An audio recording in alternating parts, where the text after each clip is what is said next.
¿Qué te hace falta? ¿Cómo anda la vida?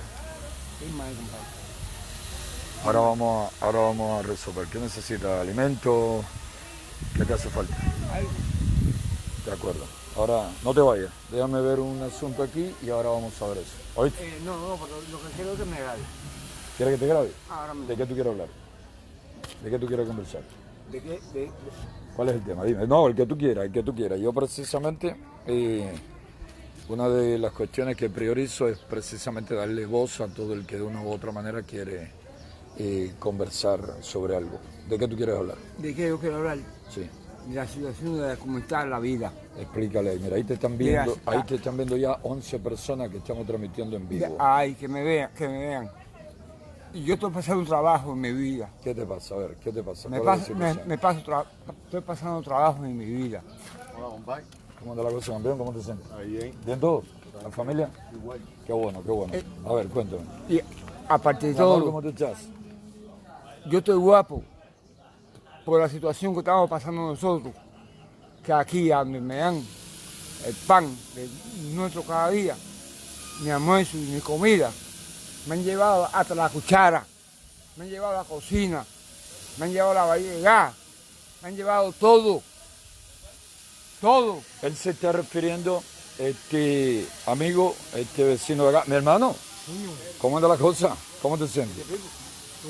¿Cómo anda la vida? Usted sabe, tenía mi mamá. Lo siento, lo lamento, de verdad que sí, lo lamento. Vine a verte con usted, vine a verte 2 o 3 veces, pero estaba lleno de eso. No, pero tú insistes, cuando esté lleno, tú me mandas a avisar que ustedes son prioridad para mí. Pero no puedo estar, te lo dije a uno ahí. ¿A quién se lo dijiste? ¿A quién se lo dijiste? Un jabón que... Roilán. No, Roilán Tú no. siempre le avisas a Fernando. Si no está Fernando, a Ever. Mira, principalmente a Ever. Mira, Ever, aquel que está allá, Para ver a Ever. ¿El patrón? como digo, el patrón dice, ¿El patrón? está ocupado, musulmán, y yo, ay mamá, está ocupado, yo, ¿qué? No voy a insistir más, para mi casa. No. Este es tu casa también. Y cuando necesites verme, tú llegas y insistes que yo bajo y te atiendo. ¿Oíste? Tú eres mi amigo y aquí estamos. Yo soy amigo. ¿Dónde te estás alimentando? En ninguna parte. ¿Por qué no vienes a buscar tus alimentos? Hoy puedo ver. Sí. Ever. Espérate un momento. Ever, asómate ahí. Espérate, patrón, no termino todavía. Ahora mismo te voy a dar el micrófono y cámara de nuevo. Pon a este hombre en los alimentos. Dile que pongan a este hombre en los alimentos también. ¿Oíste? Él va a venir a buscarlo a la hora de la noche. Sí.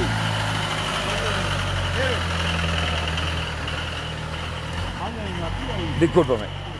Estos amigos son parte de las personas de acá del poblado de Altamira, a quien la Unión Patriótica de Cuba siempre ha asistido con los alimentos. Y que está hablando ahora precisamente se refería al hecho de que la tiranía durante los últimos meses, ya durante el último año, nos ha robado en varias ocasiones tanto los alimentos como fogones, platos, cucharas, todo se lo han llevado, Pero seguimos hacia adelante en no solamente la lucha por una Cuba libre, democrática, justa y próspera, sino que también seguimos haciendo todos los esfuerzos posibles y gracias a nuestros hermanos del exterior, a nuestros hermanos de la Fundación Nacional Cubano-Americana, a nuestros hermanos de la campaña Cuba Decide, para darle alimento a las personas que en momentos tan difíciles como lo que vive Cuba están pasando hambre y miseria extrema. Él quiere seguir hablando y explicando. Yo quiero seguir hablando una palabra. La palabra de que ¿hasta cuándo? ¿Hasta cuándo la democracia está con nosotros? ¿Hasta cuándo? Ya no aguantamos más. Ya los otros días me cogieron a mí ahí que yo venía con cargado de leña para acá y me quitaron toda la leña. Me quitaron hasta la carretilla. ¿Hasta cuándo? ¿Hasta cuándo? Ya no aguanto más. Ya yo sí no aguanto más. Pero yo sí voy a seguir viniendo aquí. Y yo voy a seguir viniendo aquí todos los días. Y espérame que vengo ahora para acá. Oye, ya tú sabes que tus alimentos ahí están garantizados. Lamento la pérdida de tu madre. y lamento todas estas situaciones. Todo este tiempo que no hemos podido darle alimentos fue porque estaba yo en prisión y también porque se habían robado todo acá. Pero acá estamos de nuevo y seguimos. No dejaron pasar. No.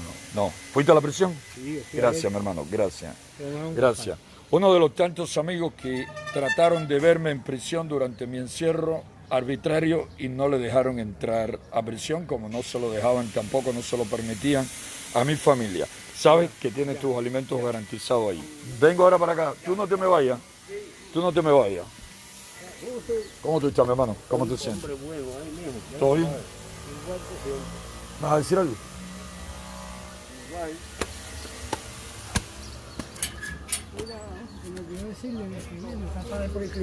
Evelio fue para el policlínico. Sí, se amaneció con el ojo. Volvió a amanecer con el ojo hinchado. Sí. ¿Qué tendrá en el ojo? ¿Quién lo llevó? No, se fue solo. No. Debió haber ido alguien con él. Vamos a pasar ahorita por allá porque hace la muerte. Sí. Vamos a conversar, vamos a hablar ahora. Espérate que tengo. Vamos a conversar ahora sobre 3 temas muy importantes. Vamos a conversar ahora. Daniel, búscamele. Daniel, llámame a Daniel ahí, Fernando. Ahora mismo. Voy a llamar a Daniel para que te atienda ahora mismo. Vamos a conversar sobre 3 temas muy importantes. El primero.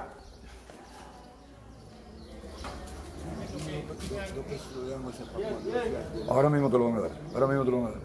Deja que venga mi hijo para acá para darte el dinero. Vamos a conversar sobre. No se vayan.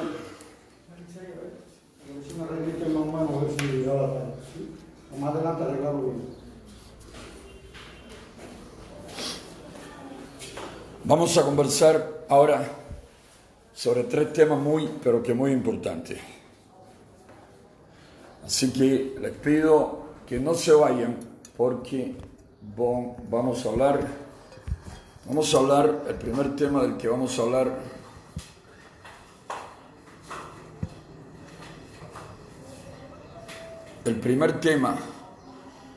sobre el que vamos a hablar, mira, búscale, pregúntale, ¿quién tiene los recursos de la cocina? ¿Tú?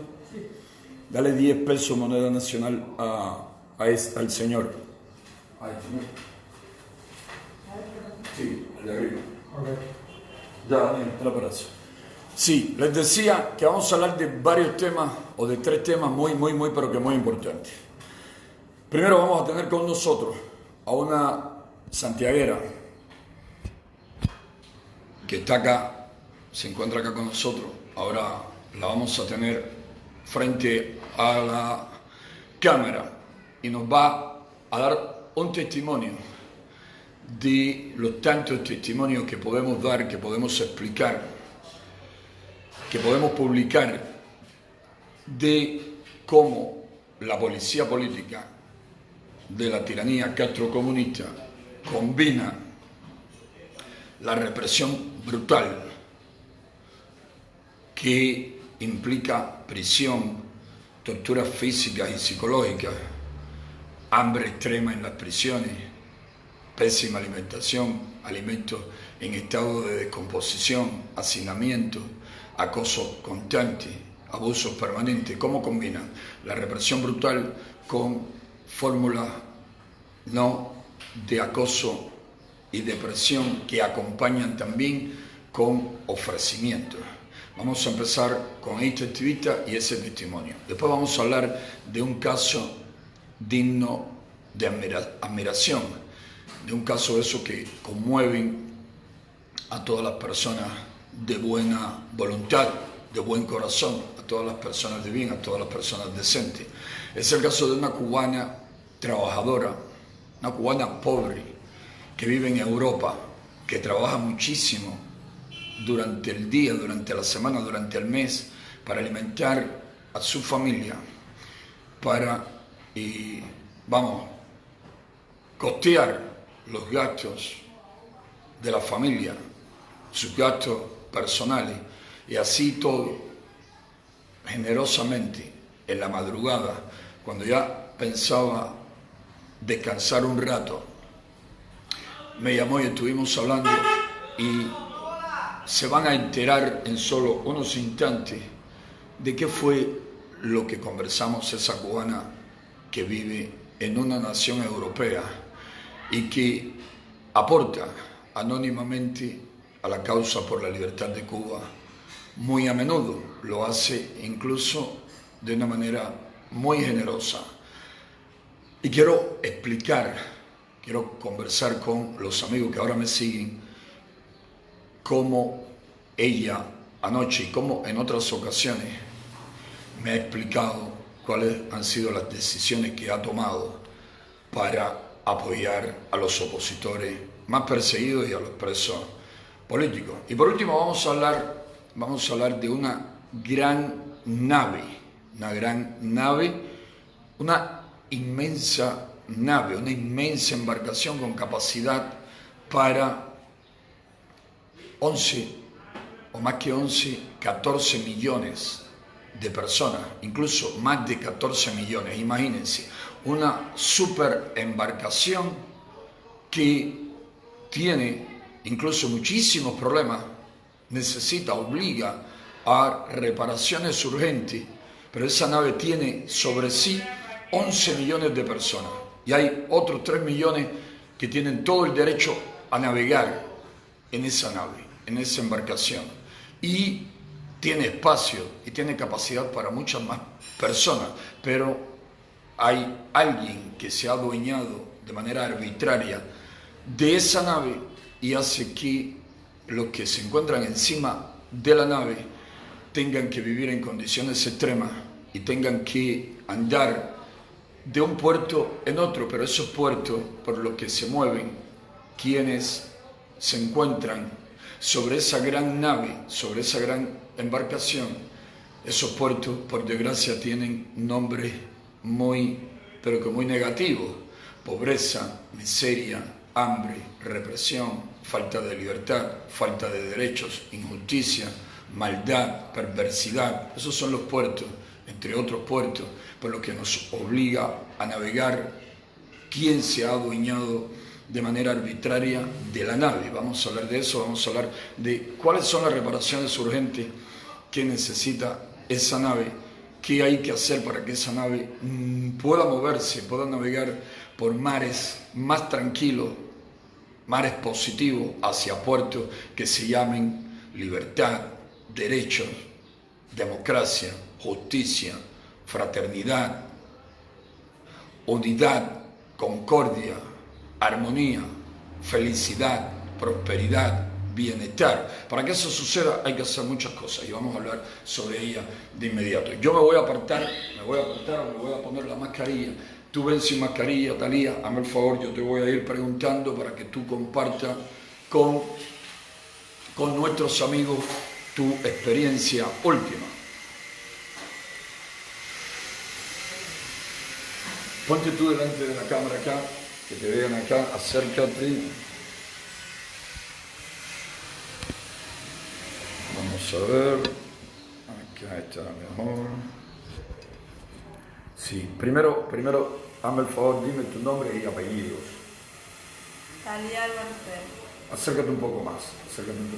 Ahí.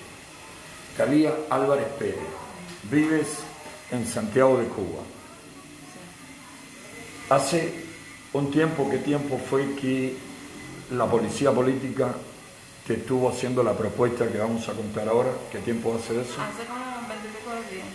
Hace menos de un mes, el agente Fran de la policía política te prometió o te propuso algo. Cuéntanos qué fue lo que te propuso. Bueno, él me propuso $120. Te dijo que te iba a dar $120. Estamos hablando de un oficial de la policía política que es un viejo y perverso represor, un oficial de la llamada seguridad del Estado, que es un esbirro, un verdugo al servicio de la tiranía, responsable de golpizas, de detenciones arbitrarias, de asaltos, de allanamientos en hogares de opositores, de activistas pacíficos. ¿Para qué te ofreció él $120? Bueno, él me ofreció $120 porque dice que que por parte mía él podía recibir un propósito, ¿no? Como decir, que yo lo podía ayudar a... Que con ese dinero yo podía ayudar a Aníbal Ribiao Figueredo. Es decir, el agente de la policía política, que se hace llamar Fran, le ofrece 120 CUC, que el equivalente a $120, con la intención de que tú influyese sobre Aníbal. ¿Qué él quería conseguir de Aníbal? ¿O para qué quería que tú usase ese dinero? Que tú se lo hiciese llegar a Aníbal, ¿con qué fin? ¿Qué él buscaba con eso? Bueno, eso sí no me lo dijo. ¿No te explicó? Él lo que me dijo que con los $120 eso, yo no le dijera a él que él me lo había dado, que yo lo había conseguido por otra parte y que de ese dinero yo podría ayudarlo. Es decir, el plan de la gente de la policía política era que tú recibiese los $120 de sus manos y le dijese a Aníbal Ribiao Figueredo que tú habías conseguido ese dinero y en medio de las necesidades que todos los cubanos o la inmensa mayoría de los cubanos tenemos, pues que tú querías compartirlo con él, pero no podías decirle a Aníbal que te lo había dado la policía política. Sí. ¿Qué más te propuso? ¿O dejó No, solo lo que fuera, lo que hiciera falta. que lo que te hiciese falta? Sí, de acuerdo. Siéntate un momento, siéntate un momento. Sí, vamos a explicar esto ahora cómo funciona. Vamos a explicar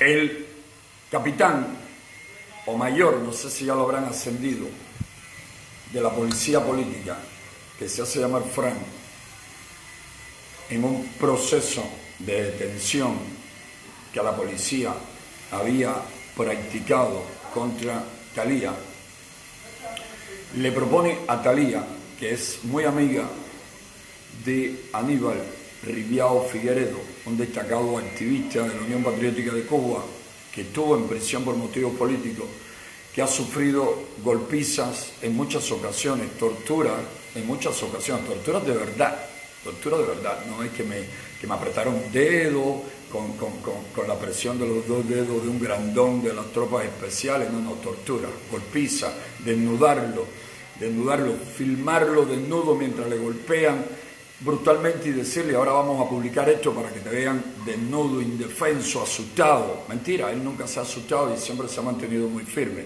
Aníbal en una ocasión quisieron matarle. La policía política mandó a un delincuente que le apuñalase, que le hiriese con un punzón y le perforaron por varias partes del cuerpo con un punzón. Aníbal vive en una edificación que ya no es edificación, es ruinas, está en ruinas total, se ha ido cayendo a pedazos y estamos tratando de ayudarle a mejorar sus condiciones de vida, al menos con un cuartico, pero hasta el momento solo le hemos podido dar unos pocos recursos para comenzar la construcción y rápidamente la policía política, que es muy hábil, muy efectiva, mucho más efectiva para lograr sus fines perversos, malvados, miserables, que muchos de nosotros para lograr nuestros fines justos y positivos a favor del pueblo y a favor de la libertad de la nación. La policía política, muy bien entrenada, se mueve mucho más rápido y como combina el factor miedo, terror, que nosotros no podemos usar por dos cuestiones, una por principio y otra porque no vamos a repetir lo mismo que hace el régimen. Terrible sería que nosotros también usásemos el terror como hizo el movimiento 26 de julio para derrocar a Batista y para que Fidel Castro se adueñase de nuestra amada y bella nación. La policía política, como Aníbal es uno de los activistas más valientes y firmes que hay, no en la UNPACU, en la oposición a nivel nacional, en la oposición cubana en general, Aníbal es uno de los hombres más firmes, más valientes y más productivos. Es un hombre de luchar constantemente en las calles, en contacto permanente con la población. No es un hombre de oficina, no es un hombre de estar lejos del peligro, no es un hombre de solo hablar de lo que otros hacen. No, es un hombre de acción que se arriesga, que corre peligro, como otros muchos activistas constantemente, y por eso es uno de los más de 250 miembros de la UNPACU que han cumplido prisión por su activismo pacífico. ¿Qué hace la policía política? La policía política le ofreció a Aníbal, hace un tiempo atrás, hace más de un mes, le ofreció construirle su vivienda. le ofrecieron. El mismo agente Fran, yo escuché incluso la grabación que Aníbal pudo hacerle en una ocasión. El mismo agente Fran le dijo, mira, ni la oposición, ni un Paco, ni la oposición, ni nadie te va a ayudar a salir de la miseria en que tú vives. Los únicos que podemos ayudarte a salir de la miseria en que tú vives somos nosotros, la seguridad del Estado. Eso que ellos llaman seguridad del Estado es seguridad de la tiranía, es la perversa policía política de una infame tiranía. Aníbal rechazó. Aníbal, que es muy valiente y que prefiere vivir en la miseria, pasar hambre, vivir en ruina, a renunciar a la lucha, a abandonar la lucha o a aceptar ofrecimientos, regalos, ayudas, entre comillas, de la policía política, Aníbal rechazó. Como Aníbal rechazó y no pudieron trabajarlo por ahí, y esa es la onda, ese es el mecanismo que están usando actualmente. Y esto no me voy a cansar de repetirlo, aunque a muchos les asuste y les moleste. Hay una triste y lamentable realidad. Hay personas, todos, siempre digo y voy a repetir, todos somos muy necesarios en esta lucha por la libertad, la democracia y el bienestar del pueblo cubano. Pero sin duda unos somos más necesarios que otros. ¿Y quiénes son esos más necesarios? Esos que sufren, esos soldados pacíficos, esos soldados no violentos, que son los que más golpes reciben, los que más van a prisión, los que más hambre pasan, los que más tortura reciben en prisión cuando son encarcelados, los que golpean a menudo, los que no se rinden en medio de situaciones extremas. Esos son los más necesarios, esos son los que mayores aplausos merecen, los que mayores apoyo merecen. Pero no, vivimos en un mundo, el mundo moderno tiene muchas cosas buenas, muchas tecnologías, muchas vías para que uno se comunique, pero seguimos siendo seres humanos y, como decía Félix María de Samaniego en una de sus viejas fábulas, el charlatán, el vulgo, pendiente de sus labios, más quiera un charlatán que a 20 sabios. Vivimos en tiempos y siempre ha sido así, por desgracia siempre va a ser así, y si no hay quien combata estos defectos de la humanidad, si no hay quien defienda a las verdaderas víctimas, pues las personas terminan inclinándose y aplaudiendo y hasta apoyando más a un charlatán que a un hombre sacrificado, que a un hombre que lucha en primera fila, un hombre que recibe palos, un hombre que sufre situaciones extremas, una dama de blanco perseguida, una dama de blanco en prisión, un activista de cualquier organización torturado, golpeado, herido, brazos partidos, costillas fracturadas, pierna fracturada, enfermedades inoculadas, como es el caso de Ariel Ruiz Urquiola, de Xiomara Cruz Miranda y otros tantos casos, ¿no? Cristian Pérez, Carmenati, allá en Las Tunas, con su brazo fracturado hace un año, ya casi, por una golpiza de la policía política, 40 días sin asistencia médica, sin ni siquiera un analgésico para calmar sus dolores en una prisión, porque después que le golpeó la policía política, le partió un brazo, le fracturó un brazo, lo acabaron, lo encerraron y no le daban ni asistencia médica. Un crimen monstruoso, un crimen atroz, una cuestión totalmente infame, criminal, censurable. Bueno, cuando la policía política ve que no puede rendir a Aníbal Ribiao Figueredo, pues entonces recurre, porque no se rinden. Ellos no se rinden cuando se trata de asustar, aterrorizar, paralizar, comprar, controlar a un opositor. Un opositor en el terreno, un opositor firme, valiente, efectivo en el terreno, es un peligro demasiado grande para la tiranía, y la tiranía quiere tenerlo atado, quiere tenerlo controlado, quiere tenerlo asfixiado, quiere sacarlo del país, quiere tenerlo de manera tal que se le olvide por completo su deseo de ver a Cuba libre, democrática, justa y próspera. La policía política, al ver que no consiguió lo que quería con Aníbal, recurre a Thalía y le dice a Thalía: te vamos a dar 120 CUC, $120 para que tú le des dinero a Aníbal. Cualquiera dice, bueno, ¿y qué ganen con eso? Sencillo. Si Aníbal, que como todos los activistas y que como la mayoría de la población siempre tiene necesidades, y por mucho que nos esforcemos por ayudarle, nunca podemos suplir o aliviar por completo sus graves necesidades, hubiese aceptado, primero, si Thalía acepta el dinero y Thalía le pasa a Aníbal, pasa parte de ese dinero, después la policía política, que todo lo graba, que esa conversación con Thalía la filmaron, le dice a Aníbal: mira, ya tú estás comprometido con nosotros, tú llevas tanto tiempo recibiendo dinero de nosotros, porque después de esos 120 pesos al mes siguiente o los 15 o 20 días, él viene con otra suma y le vuelve a decir a Thalía, mira, esto es para ti, para que compartas con Aníbal, no le diga que nosotros te lo dimos.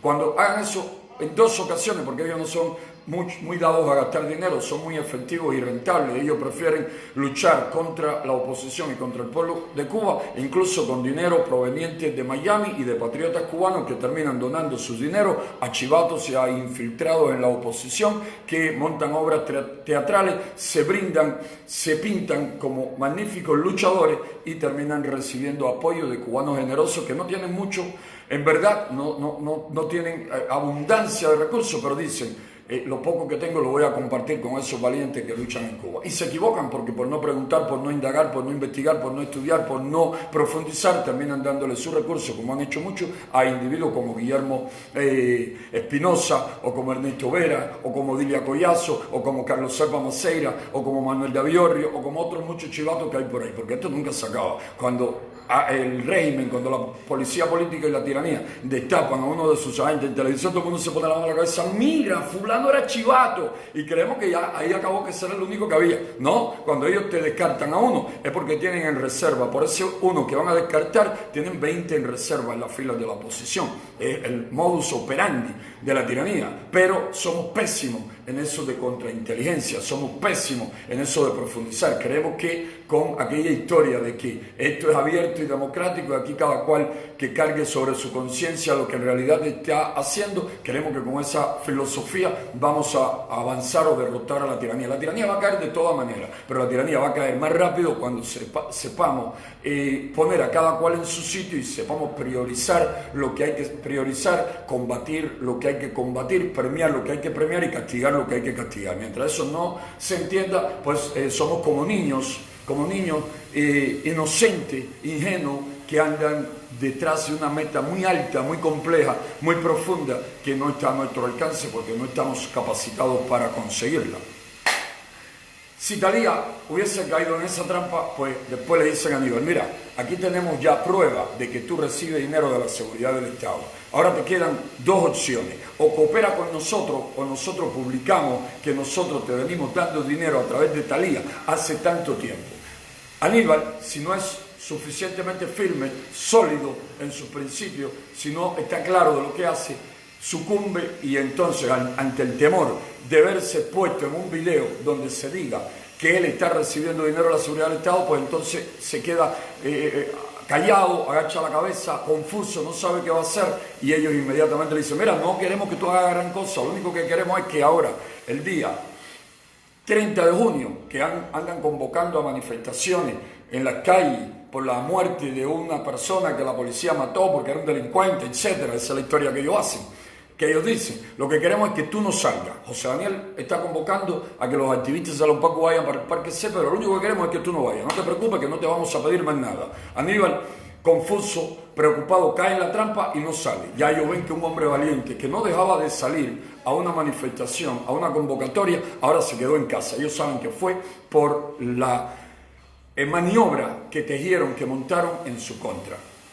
Y entonces ya luego que le dijeron que no le iban a pedir más nada, pero ya saben que está en sus manos, que ya le tomaron un dedo. Y cuando la policía política de la tiranía castrocomunista te toma un dedo, luego quiere 2, luego quiere la mano completa y luego te absorben el cuerpo completo, luego te engullen por completo. Son como la gangrena, cuando empiezan a comerte, empieza a afectarte el dedo, un dedo, la punta de un dedo de uno de tus pies. Si tú no la paras a tiempo, si no corta a tiempo, el mal sigue caminando por todo tu cuerpo y termina adueñándose de ti, termina produciéndote la muerte física. Ellos terminan produciéndote la muerte moral si no te resistes a su maniobra. Esa fue la maniobra que la policía política intentó ahora, por último, como contra Aníbal Ribiao Figueredo. Pero están usando eso contra Aníbal porque saben que Aníbal no le teme a los golpes, no le teme a la prisión, no le teme a los intentos de asesinato. Si Aníbal no fuese de ese tipo de hombre, de ese coraje, de ese valor, de ese temple, ellos no ofrecen dinero, ellos no son tan dados a gastar dinero. El dinero es para los casos específicos que no se rinden con el miedo. El negocio más grande de la tiranía es el miedo. El principal aliado de la tiranía es el miedo. Ellos siempre andan buscando dónde tienen que presionar, qué es lo que tienen que hacerle a una persona para que esa persona entre en pánico y sienta mucho miedo. Y con el miedo lo controlan, con el miedo le neutralizan, con el miedo logran de esa persona lo que ellos quieren. Cuando no pueden con el miedo, entonces vienen con otros trucos, con otras habilidades incluso tratan de comprar al activista o de meterlo en algún tipo de situación para luego venir con el chantaje, luego venir con la maniobra que hace que el activista se confunda, que el activista entre en una situación que considera muy crítica y entonces ellos le puedan manipular.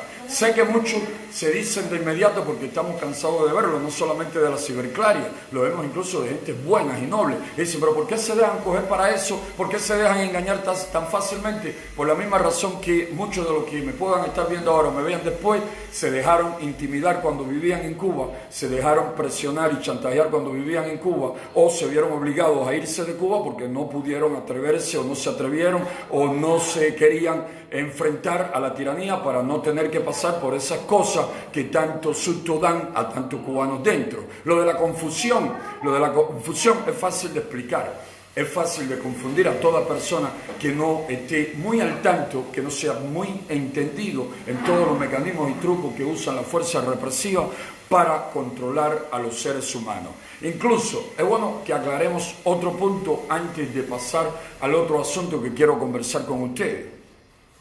Una misma persona que se puede llamar Alberto, se puede llamar Susana o se puede llamar José Daniel, que ese soy yo, si se encuentra en Cuba, si se encuentra en Santiago de Cuba, por ejemplo, y es, digamos, trabajador por cuenta propia, piensa de una manera. Si se encuentra en Santiago de Cuba esa misma persona, pero no es trabajador por cuenta propia, es opositor abierto al sistema y sabe que contra él hay una serie de cuestiones que no son las que hay contra el cuentapropista. El cuentapropista tiene temores y tiene que cuidarse de las siguientes cosas principalmente. Uno, de los inspectores y policías corruptos que siempre le van a estar persiguiendo, le van a estar hostigando para sacarle dinero, para conseguir de él dinero por la presión que ejercen contra él. Tiene que cuidarse de que no aparecen los productos necesarios para poder realizar su labor por cuenta propia, su labor como emprendedor y poder tener ganancias que le permitan mantener, alimentar a su familia y tener algunas ganancias. Tiene que preocuparse por los altos impuestos que no les permiten apenas obtener ganancias porque se convierten en trabajadores por cuenta propia, pero en realidad pasan a ser una especie de trabajadores estatales a quien el Estado no le da nada y le exige y le quita mucho, porque el régimen se dio cuenta que con aquello de que ellos hacían como que pagaban al trabajador, el trabajador hacía como que le trabajaba al régimen y el trabajador se lleva el petróleo, se lleva el azúcar, se lleva el pan, se lleva la harina, se lleva la levadura, se lleva todos los productos con los que trabaja, en la medida que puede ir sustrayéndolo para poder sobrevivir, para venderlo en el mercado negro, para alimentar a la familia. El régimen se dio cuenta de eso hace ya cierto tiempo y dijo, bueno, vamos a ponerlos a trabajar, que crean que ellos son emprendedores, que ellos son capitalistas y en realidad con los mecanismos de controles y los impuestos que le vamos a imponer, pues no van a ser más que asalariados bajo nuestro control. Le vamos a sacar mucho más, van a ser mucho más productivos y no nos pueden robar y no le vamos a dar nada, no tenemos que darle nada. Ellos son los que nos van a dar al Estado totalitario, al Estado patrono, al Estado abusador, al Estado explotador, al Estado ladrón, ellos son los que nos van a dar de todo. Entonces, esas son las preocupaciones principales del cuentapropista. Ahora, las preocupaciones principales del opositor. Uno, que sabe que difícilmente puede ser cuentapropista, por no decir que imposible. Ningún opositor verdaderamente comprometido con la causa y de vanguardia que esté luchando abiertamente por la libertad y la democracia de Cuba obtiene licencia. Y si la obtiene luego lo empiezan a asfixiar para que él mismo la devuelva, la entregue, para que renuncie a esa labor o se la quitan. Hay 1000 mecanismos de presión usados por el régimen para poner fin a la labor por cuenta propia, a la labor del emprendedor opositor, para asfixiarlo, para rendirlo por hambre. La tiranía, muy sádica, maquiavélica, muy hábil, sabe que es más fácil rendir a un hombre acosado, un hombre arrinconado, un hombre con hambre, un hombre en la más profunda miseria, un hombre que no tiene ni cómo alimentar a su familia. Ese hombre es más fácil de rendir que un hombre valiente que tiene sustento económico para su familia, que dice, a mí no me preocupa, si me metes preso mis hijos no van a dejar de alimentarse. Mi familia pídeme agua arriba y un vaso. Mi familia no va a carecer de lo básico, de lo elemental, porque tengo cubierta la retaguardia. Ese hombre piensa de otra manera. No lo piensa igual el que no tiene con qué sustentar a su familia, darle un vaso de leche o un pedazo de pan a sus hijos, a su esposa, a su madre anciana y enferma. Piensan de manera diferente. Entonces, el opositor sabe que generalmente no puede, le es imposible ser cuentapropista. El opositor sabe que está expuesto constantemente a ir a prisión. El opositor de verdad, el opositor firme y valiente, no el opositor de mentirita, no el opositor solo en las redes sociales y muy tímidamente. El opositor que de verdad se enfrenta a la tiranía, como lo hacen las damas de blanco, como lo hacen los de Fantio, como lo hacen los de Pedro Luis Boitel, como lo hacen otros tantos, como lo hace Joel Bravo por allá por Santa Clara, o como lo hace la familia Ramírez Leiva en Holguín. Valiente, esa familia, todos los días resultan víctimas de actos de repudio, de violencia contra ellos, como lo hace Saqueo Bay, como lo hacen otros miembros de la UNPACO a lo largo y ancho del territorio nacional. Esos opositores de vanguardia que resultan perseguidos, golpeados, encarcelados, torturados, ese piensa de otra manera, ese diariamente no tiene en su mente el pensamiento del cuentapropista, que como ya dije, es los impuestos, los insumos, el abastecimiento para yo trabajar y los inspectores y policías corruptos que le acosan. El opositor lo que está pensando es en cualquier momento voy preso. Hoy o mañana o pasado me caen a palo. En cualquier momento me le tiran piedra a la casa de noche. En cualquier momento acosan a mi mujer y a mis hijos. En cualquier momento mandan a un niño mayor del barrio para que me golpee a mi hijo, para desequilibrarme y tenerme muy tenso, estresado y preocupado. En cualquier momento o casi en todo momento mi familia pasa hambre y necesidades porque lo mínimo que puedo conseguir es insuficiente y no puedo vender en el mercado negro, no puedo hacer negocios clandestinos, no puedo ser cuentapropista, no tengo cómo buscarme la vida porque el régimen me cerca, me confina en el más profundo ostracismo para que me rinda por hambre, por miseria, por desesperación y por temor a ir a prisión, a que me torturen, me golpeen y me hostiguen y acosen y me persigan todo el tiempo. Así piensa el opositor. Un médico piensa en otra cuestión. El médico está pensando en la llamada misión, está pensando en cómo el paciente X le manda un pollo o unos ñames porque no tiene que comer y él quisiera dar lo mejor de sí, pero son tantos los problemas que tiene que estarse preocupando más que por los pacientes y por su labor, por los pacientes de hambre que deja en casa, la casa que se le puede estar cayendo, la casa que puede estar apuntalada, el que no tiene transporte para trasladarse 4, 5, 10, 15 kilómetros de su hogar al centro de trabajo. Todas esas preocupaciones del médico son diferentes a las del cuentapropista y son diferentes a las del opositor. Así pasa con una misma persona si fuera médico, si fuera cuentapropista o fuera opositor. Siendo la misma persona, según lo que sea, pensaría de una manera muy diferente. E igual pasa con ese opositor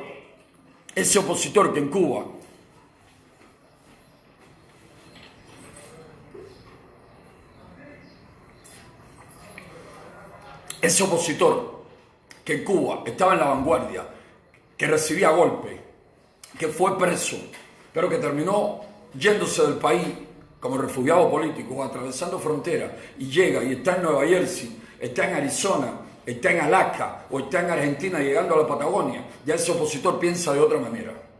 Y hay diversas maneras para calificar o encasillar a ese opositor. Puede ser que ese opositor diga, ya yo luché bastante, me sacrifiqué bastante, sufrí bastante, ya menos me interesa lo que pasa en Cuba. Y por desgracia la mayoría actúa de esa manera. Lo mío ahora es hacer dinero para ayudar a mi familia. Esto en unos casos. Otros dicen, lo mío es hacer dinero para ayudar a mi familia y para ir dentro de un año o dos a Cuba a vacilar.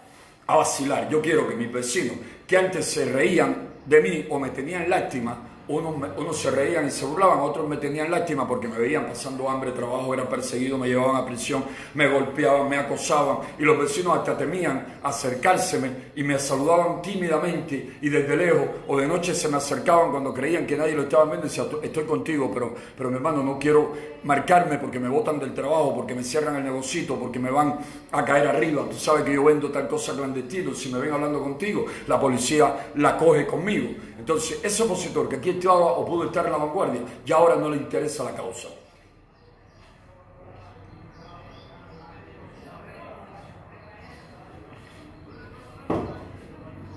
Ya ahora no le interesa la causa. Ya ahora él está pensando, repito, en voy a hacer dinero con mi trabajo, con mi esfuerzo en Estados Unidos, en Europa, donde esté, y voy a ayudar a mi familia, y algunos ni ayudan a la familia. Y otros dicen, voy a vacilar a Cuba dentro de un año, dentro de 2. Estoy dentro de Cuba de vacilón, de gozadera. Así piensan unos. Otros no. Otros dicen, salí. Cuba sufre, es mi patria, la amo, la quiero. Empiezo una nueva vida, es difícil, compleja, pero me voy a ir adaptando, voy a ir avanzando y voy a ayudar a mi familia, pero voy a ayudar también a algún opositor. Y aunque sea, le voy a poner una recarga al móvil del opositor para que haga su labor en internet y baje y suba información.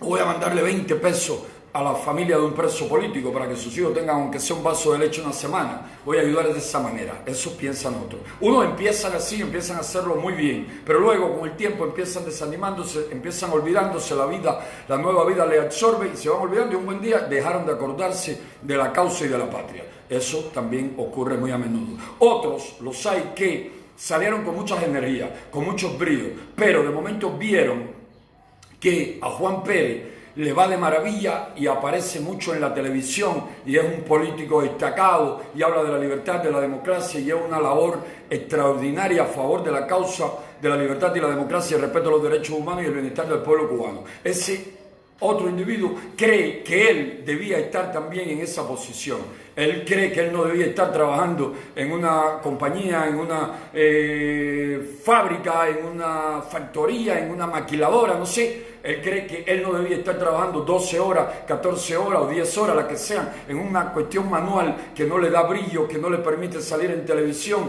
que no le permite ir de viaje, de gira por toda Latinoamérica hablando de las violaciones a los derechos humanos en Cuba, y empieza con un resentimiento, con un malestar, y de momento dice, no voy a ayudar a más nadie, ni me intereso en más nada de eso, que se interese fulano o fulana, que es el que sale en televisión y es el que siempre le están aplaudiendo y es el que siempre todo el mundo le está elogiando, y empiezan a meterse en esa negativa postura, y llega el momento que se hacen enemigos hasta de la causa por resentimiento, por egoísmo, por envidia, por ceguera, por no sé cuántas estupideces. Ese es otro tipo, ese es otro caso. Está ahí otro caso, ahí está el individuo que nunca quiso arriesgarse, que nunca quiso correr peligro, que nunca quiso verse en situaciones tensas, peligrosas, que nunca quiso pagar con abnegación y sacrificio por la libertad que cuesta tan cara que, como decía Martillo, nos disponemos a pagarla por su justo precio, tenemos que resignarnos a vivir sin ella. Y entonces dice, bueno, yo voy ahora a dedicarme a hacer campaña, a hacer esto, a hacer lo otro, a hacer aquello otro, y me van a ayudar, y como dicen que el que ayuda o reparte se queda con la mayor parte, yo voy a lucrar y voy a vivir un poco de esto. Y nada, lo que recibe son unas migajas, pero se la propia, porque es deshonesto, porque es desleal, porque es un mezquino, porque es fruto de la obra de la llamada revolución catrocomunista. Es el hombre nuevo, mentiroso, hipócrita, cobarde, infame, vil, que solo piensa en sí, solo piensa en sus gustos, en sus placeres, en sus intereses, y le importa un carajo a los demás, le importa muy poco el sacrificio de los demás. Y de momento los ves hipócritamente defendiendo un preso político, y tú dices, oye, es solidario. No, lo que le está diciendo a 4 o 5 amigos, oye, hace falta mandarle una ayuda a esta gente, denme la que yo le envío, denme una recarga, denme el dinero, yo voy a mandarlo para Cuba, o esto, o aquello, lo otro. Y lo que hace es que luego te enteras un día que alguien te dice, oye, tú sabes que le mandé a la familia de Kaylee G $50, ¿sabes si le llegaron? Averiguas y nunca llegaron. Y cuando profundiza dice, pero coño, yo se lo entregué a fulano para que lo mandase. Fulano se quedó con 50 miserables pesos, porque eso es lo que vale su ética y su moral. Todo esto pasa, todas estas cosas acontecen por desgracia, y cuando no somos, digamos, suficientemente hábiles, conocedores, psicólogos, para entender y profundizar en estas cosas, nos pueden engañar fácilmente. A los mejores psicólogos, a los más agudos, a los que más profundizan en estas cosas, los engañan, nos engañan a menudo, lo mismo dentro que fuera de Cuba. Se te aparece un individuo, deja de dormir las 2 horas que tenía dispuesta para dormir durante ese día, porque llevaba 22 horas de trabajo, y el hombre viene y te dice que es un hombre que está cansado de sufrimiento y dolor y que quiere unirse a la lucha por la libertad de Cuba. Y como nuestra regla es, atiende a todo el que venga, escúchalo, todo el tiempo que puedan, bríndale el apoyo necesario para que puedan hacer su labor a favor de la libertad y la democracia. Resulta que el hombre te hace toda una historia de su supuesto patriotismo y al final te pide una foto contigo. ¿Sabes? ¿Me puedo sacar una foto contigo? ¿Qué para enseñársela a mi familia y a la gente que tengo allá en el barrio?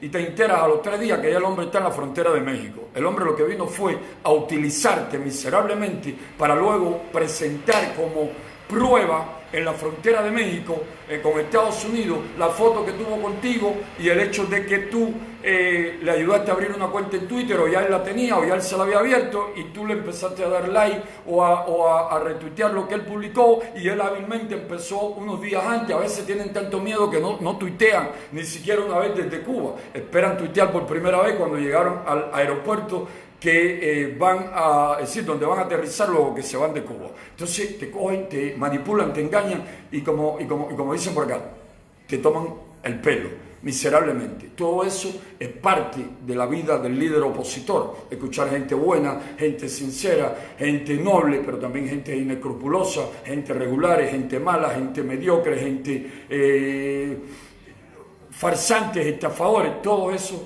elementos tenemos que escuchar también. No solamente podemos determinar cuál es el bueno y cuál es el regular y cuál es el malo, solo de mirarlo 5 o 10 segundos, 30 segundos. Hay que oírlo, incluso lo oye y ya puede tener una conclusión. Puede ser que diga, parece serio, y a lo mejor no lo es, a lo mejor es un artista. O puede decirte, parece un hipócrita, parece un mentiroso, y puede ser que te lleves la sorpresa de que no era un mentiroso ni era un hipócrita, que lo que estaba era nervioso ese día porque era su primer paso para ofrecerse a la lucha por la libertad, y aquello lo tenía tenso, y por eso su nerviosismo, por eso miraba tanto para la puerta, por eso agachaba tanto la cabeza, por eso se quedaba tanto tiempo pensativo, y tú puedes creer que está mintiendo, que está fingiendo y que está tenso porque anda elaborando sus historias y sus cuentos para totalmente engañarte, para totalmente manipular.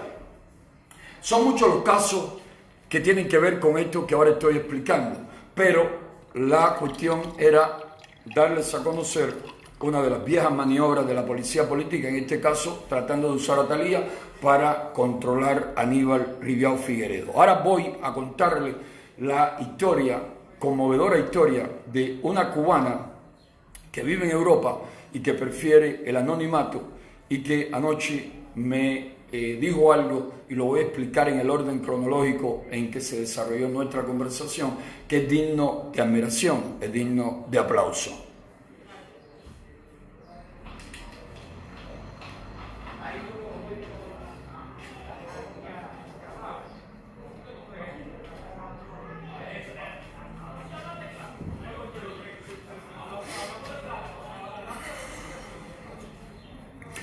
Esta persona, esta cubana, que vive en Europa Occidental, ya en varias ocasiones ha recargado el teléfono de activistas en San Germán, Cacocún, Holguín, Cacocún, no San Germán, Cacocún, en Majibacoa, La Tuna. Estamos hablando, por ejemplo, ha recargado el teléfono de Amaury Garcés Romero, ha recargado el móvil de Yeridian Martínez en Majibacoa, ha recargado mi móvil y ha recargado otro de una manera bastante generosa. Yo siempre diciéndole, mira, te lo agradecemos, pero sabes que nos duele mucho que una persona que se sacrifica, una persona que trabaja muy fuerte, cargue con tantos aportes cuando somos tantos los cubanos dentro y fuera de Cuba. Y esto que estoy diciendo ahora tiene que ver con la tercera y última historia que voy a hablar con ustedes, que tiene que ver, repito, con una gran nave que tiene actualmente sobre sí a más de 11 millones de personas, y que podía y debía tener, si así lo quieren, otros 3 millones de personas, y que puede tener incluso más personas encima, y que las personas que estén encima de esa nave pueden sentirse seguros, felices, contentos, bien alimentados, protegidos, respetados, dignificados, pero desgraciadamente no es así por culpa de una infame tiranía. Pero bueno, volvemos a la persona de Europa.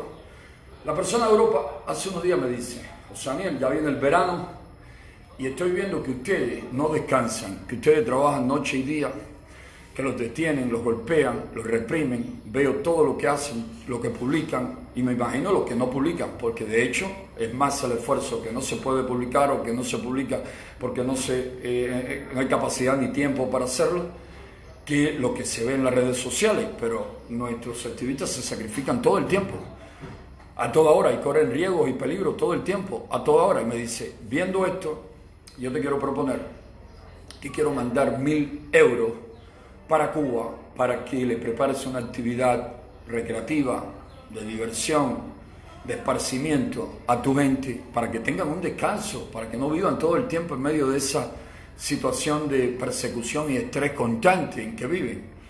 Yo le digo que le agradezco su gesto, pero que debemos hablar y profundizar qué hacer con esa donación de 1.000 euros que ella quería hacer, porque hay que priorizar situaciones y cosas. Y hablando, ella me sigue insistiendo que ella lo que quiere es que, desconecten un poco, recuperen energía y alivien un poco la tensión y el estrés que tienen activistas, hombres y mujeres, y sus familiares perseguidos, acosados todo el tiempo. Y en medio de eso me habla del activista de la UNPACU que tiene un brazo dañado. Son tantos los activistas de la UNPACU con fracturas, con daños. Eliezer Góngora, por ejemplo, allá en la frontera con México, con una mano lisiada, con una mano que la policía política a golpe le afectó para siempre, que incluso necesita hasta de una operación a ver si eso tiene solución. Una mano que a menudo le produce profundos dolores, pero como Eliezer, otros tantos. Por ejemplo, Araceli Tur, que murió de cáncer. Antes de morir de cáncer vivió más de 1 año, 2 años de profundos dolores, porque le dejaron también una mano lisiada a golpes de tonfa, de porra, los grandones esos que parecen sacados de películas de monstruos, que golpean brutalmente a mujeres, a niños, a activistas pacíficos. Le dejaron una mano completamente lisiada. Y así, son muchos los casos. Necesitaríamos días para exponer los casos de activistas lesionados. Y yo le digo, ¿de quién me estás hablando? Pensé que me hablaba de alguien que saliese mucho en las redes sociales. Digo, Eliezer Góngora, Omar Sayú, fulano, mengano. Me dice, no, José Daniel, no, el que tiene el brazo muy mal, que tiene el brazo en condiciones. Digo, ya caigo. Me estás hablando de Cristian Pérez Carmenati, que hace aproximadamente 1 año la policía política, el día del cumpleaños de la bestia de Virán, del monstruo de Virán, del difunto Fidel Castro, el día del cumpleaños, el día antes del cumpleaños del tirano, en los operativos esos que monta la policía política para acosarnos, perseguirnos, detenernos, golpearnos, cuando ellos tienen celebraciones de esas que ellos acostumbran a celebrar. Detuvieron a Cristian a golpe, le dieron una brutal golpiza. El capitán Schneider, el esbirro Schneider de la policía política, y otros le dieron una brutal golpiza, le fracturaron un brazo que nunca ha podido soldar, y lo mantuvieron 40 días, señores, 40 días, con una fractura terrible, total, de su brazo, sin atención médica, en una prisión, en la prisión de Las Tunas, en el llamado típico de Las Tunas. Ellos lo tuvieron 40 días, sin tratamiento médico, sin que lo viese un ortopédico, sin que lo viese nadie. Loco de los dolores, terrible el dolor, una tortura increíble tener a un hombre en tales condiciones durante tanto tiempo. A los 40 días fue que lo vio un médico y dijo que el brazo estaba totalmente fracturado, los huesos estaban estillados, y hasta le terminaron diciendo que aquello no iba a tener arreglo, le pusieron varillas metálicas, y al hombre después le detectan, según ellos, que tenía cáncer, que es una situación bien difícil. Y estando yo en prisión, ya los coordinadores de la UNPACU empezaron a gestionar con nuestros amigos en Miami para sacarlo de Cuba, para que lo atendiesen en otro lado, porque sabemos los malos manejos de los médicos, sabemos cómo ocultaban la fractura, cómo después diagnostican de manera dudosa, sospechosa, tales o más cuales enfermedades, y sabemos toda la maniobra que la policía política hace que los médicos hagan cuando se trata de opositores. Sabemos que inoculan el VIH, sabemos que te inoculan un germen o te exponen a sustancias químicas muy peligrosa para la salud, como hicieron con Xiomara Cruz Miranda, dama de blanco y activista de los Pacos, y sabemos lo que le han hecho a otros muchos activistas. Sabemos de la cantidad de activistas que sospechosamente se han enfermado o han tenido un estafilococo bastante agresivo, y cuando investiga y profundiza encuentra situaciones y momentos sospechosos que indican que se lo han inoculado, que lo han expuesto a ese germen, es decir, muchas de estas cosas. Las gestiones se vieron paralizadas por la pandemia de la COVID-19 y no se pudo sacar a Cristian Pérez Carmenati a que recibiese atención en otro país, que puede ser Estados Unidos, puede ser cualquier otro país donde se consiga que se la atienda adecuadamente. Esta persona, cuando me dice anoche, en la madrugada de hoy, José Daniel, yo quisiera ayudar también a esa persona, a Cristian. Y yo le digo, mira, vamos a hacer una cosa. Los 1.000 euros que tú quieres donar para una actividad recreativa, vamos a emplearlo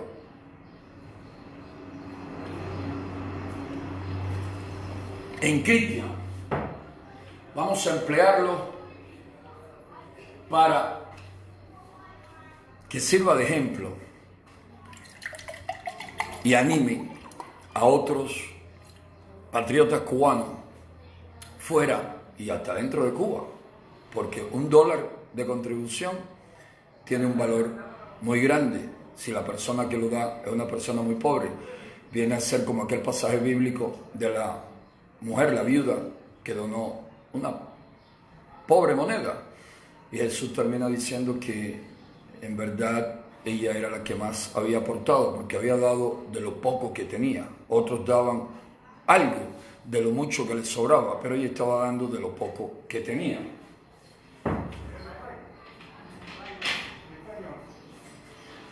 Y le digo a esta amiga en Europa, vamos a usar tu dinero para abrir una campaña pública donde se recauden otros fondos para apenas se pueda conseguir una visa humanitaria, que esperemos que amigos de países libres y democráticos, que son muy humanitarios, nos ayuden en eso y podamos sacar a Cristian Pérez Carmenati para que reciba atención médica en Miami o en cualquier otro lugar de los Estados Unidos.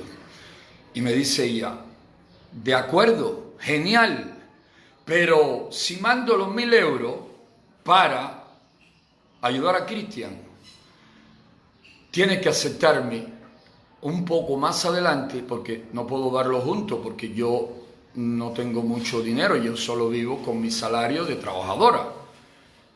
Donar entonces más adelante, no sé, en agosto, por ejemplo, 1.000 euros más para esa actividad que yo quiero regalarle a ustedes y a su familia, para que recuperen energía en medio de su lucha tan difícil. Yo le digo, no te podemos aceptar que hagas 2 donaciones.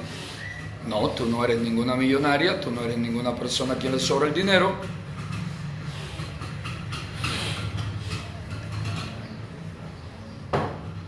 No vamos a abusar de ti. Si tú aportas para lo de Cristian, no debes volver a aportar. Ella insiste en que sí. Yo que no, ella que sí.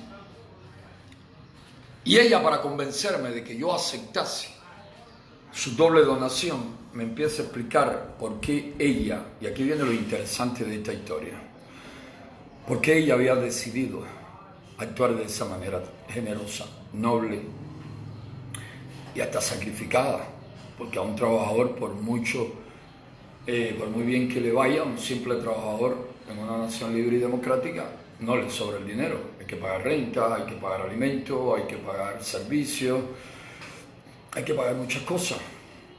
Me dijo, mira, José Daniel, el problema es el siguiente.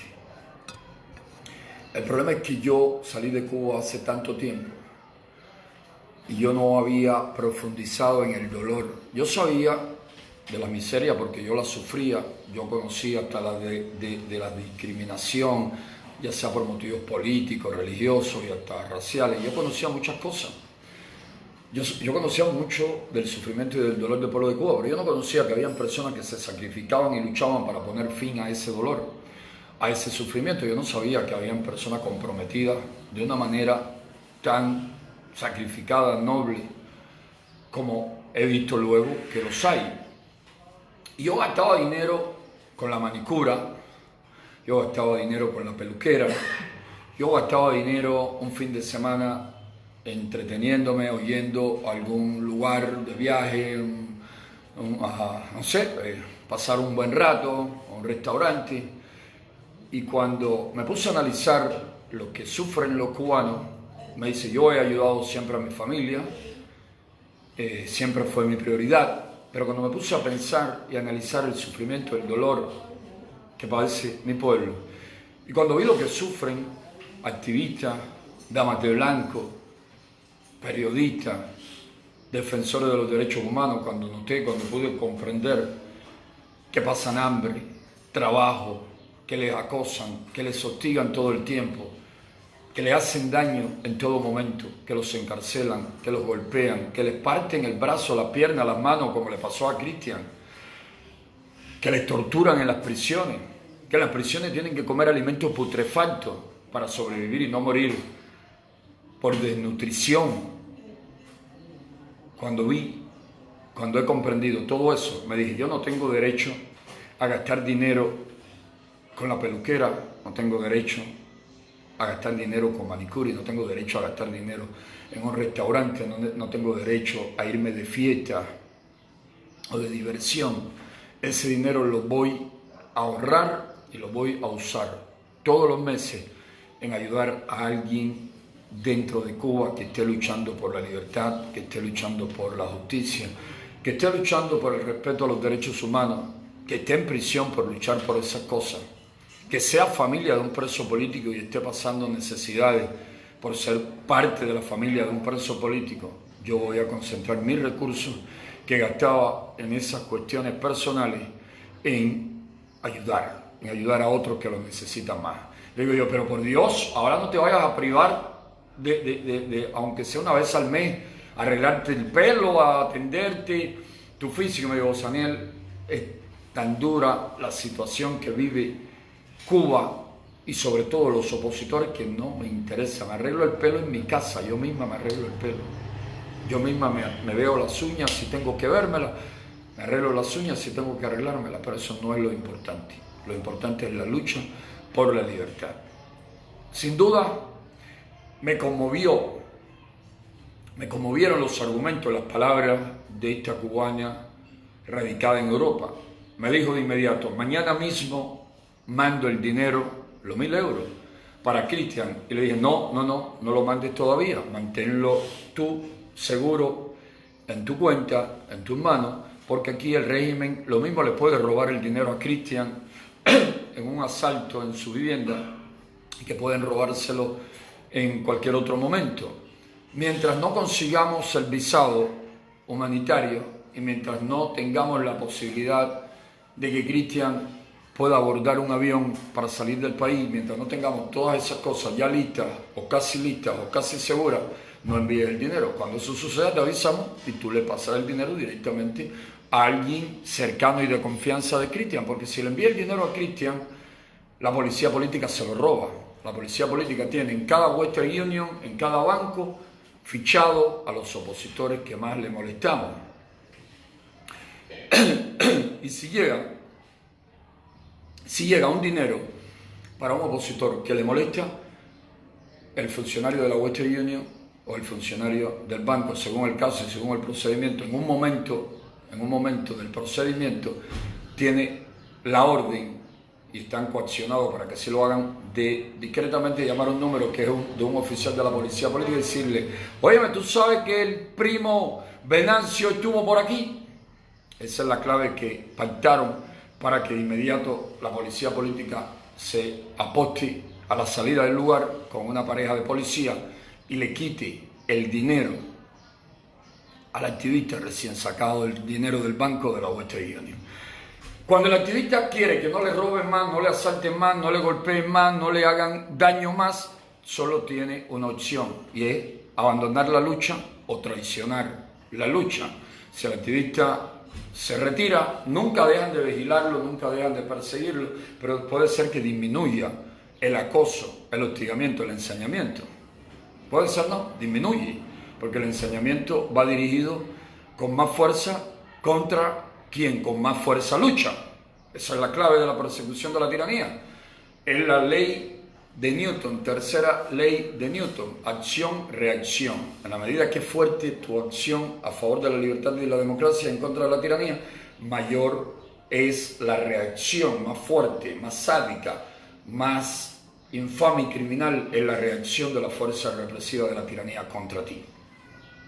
En eso quedamos esta cubana y yo, de que hasta que no estén las condiciones dadas y las cosas listas, el dinero debe estar en sus manos. Pero sin duda, sujeto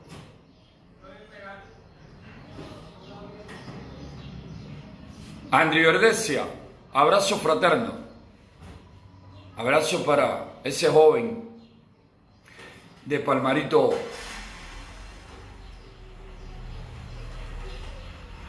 Saludos, Pedro, un fuerte y fraterno abrazo para Pedro García también.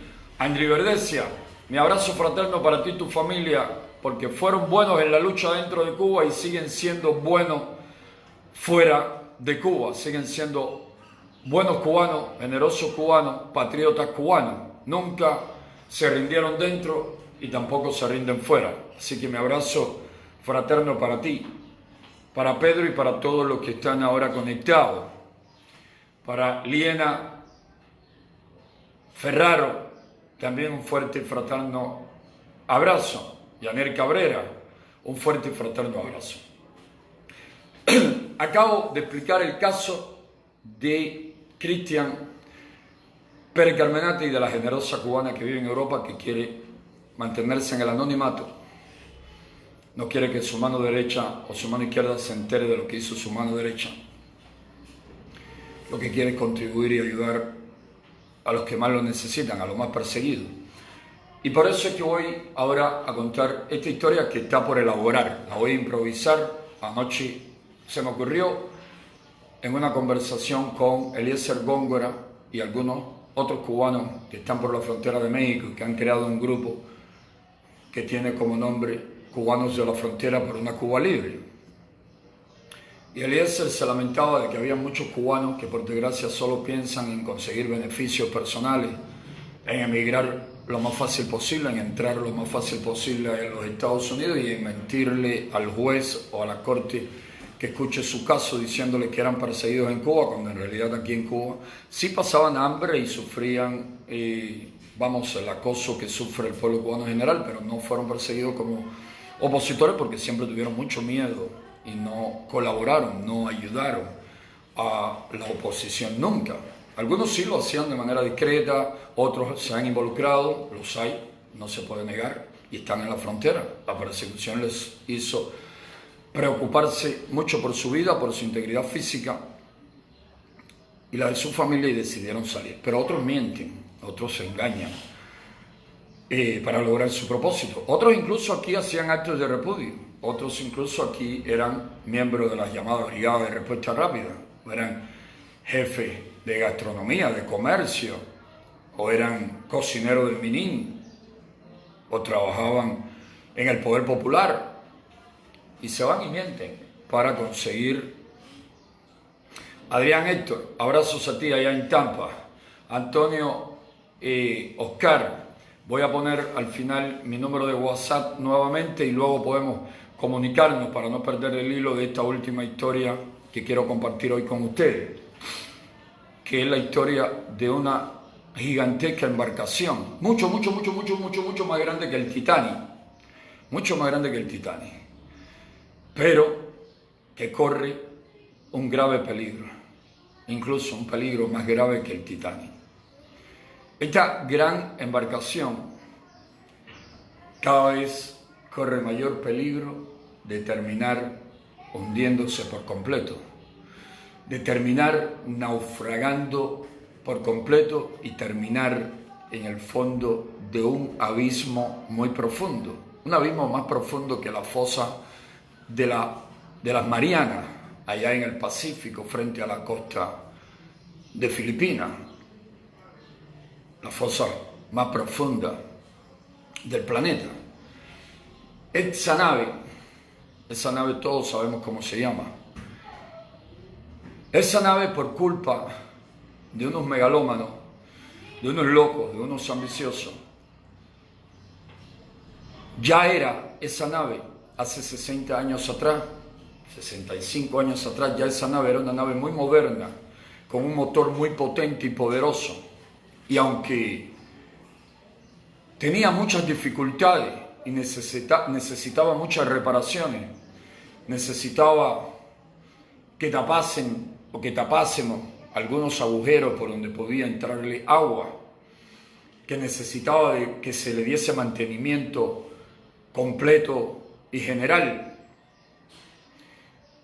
Esa nave funcionaba, esa nave se movía, navegaba y caminaba, se movía, navegaba por diferentes puertos, puertos que podemos llamarle alegría, prosperidad, trabajo honrado, beneficio que da el trabajo honrado. Esa nave avanzaba con libertad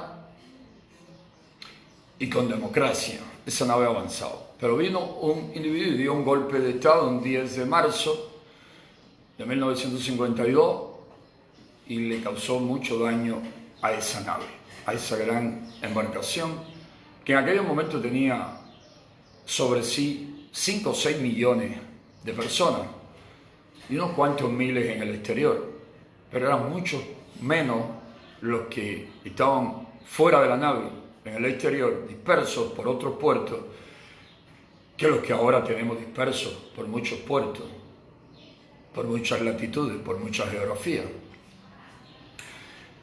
Vino un individuo y ofreció a aquellos 6 millones aproximadamente de personas sacar a la nave de aquella zona peligrosa, de aquella zona llena de arrecifes, de aquella zona donde se podía naufragar. Ya la nave estaba en un estado de peligro permanente con lo que habían hecho aquellos individuos el 10 de marzo de 1952. Este otro individuo ofreció y prometió sacar a la nave de esa situación tan difícil y peligrosa y llevarla a puerto seguro. Ofreció llevarla a un puerto que se llamaba restablecer la Constitución de 1940, que era una constitución que se había dado al pueblo democráticamente.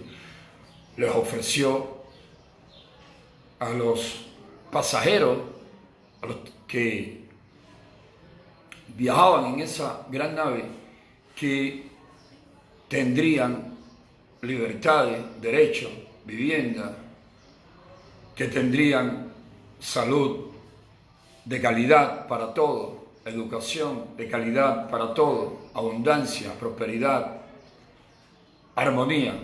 Y muchos le creyeron, muchos le creyeron. Y el individuo terminó haciéndose el dueño de la nave.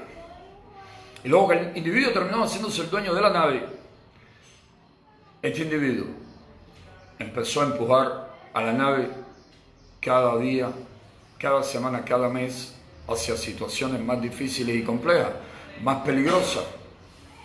Empezó a horadar, a llenar de agujeros la nave para que la nave se fuese hundiendo lentamente, para que los más inteligentes se diesen cuenta que la nave terminaría hundiéndose y que se ahogarían todos los que en ella navegaban cuando la nave terminase hundiéndose y marchando hacia el fondo del abismo. Y muchos dijeron, yo tengo que evitar hundirme con la nave.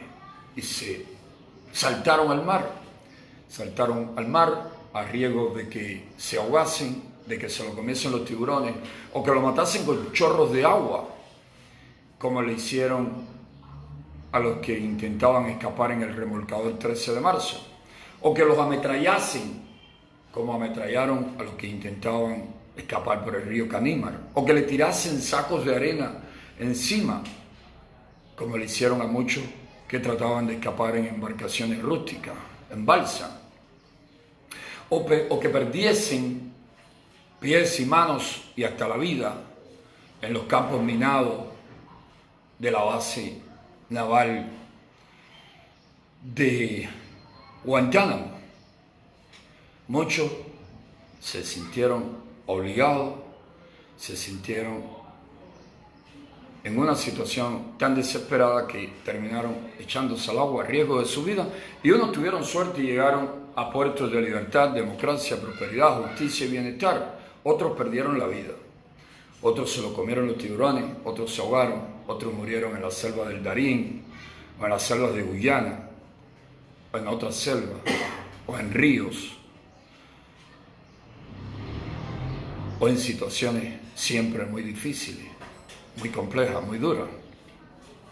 Lo cierto es que esa nave gigantesca que tiene por nombre Cuba, se encuentra en estos momentos atravesando nuevamente uno de los momentos más peligrosos, más difíciles de su historia. Hambre que se incrementa de día en día, miseria generalizada que de un día para otro se siente cómo avanza, represión en incremento, policía que disparan por cualquier cosa, que matan por cualquier cosa, que multan, encarcelan, persiguen, hostigan a la población por cualquier motivo y sin motivo también, todo el tiempo, por toda la isla, por todo el país. El capitán de esa nave me dice, Ángel Rubén Mujica Márquez, mi hermano de lucha, y mi hermano masón, y mi hermano cubano, que el capitán que se adueñó arbitrariamente de esa nave mató a muchos por querer sacar la nave del peligro en que él la había sumido.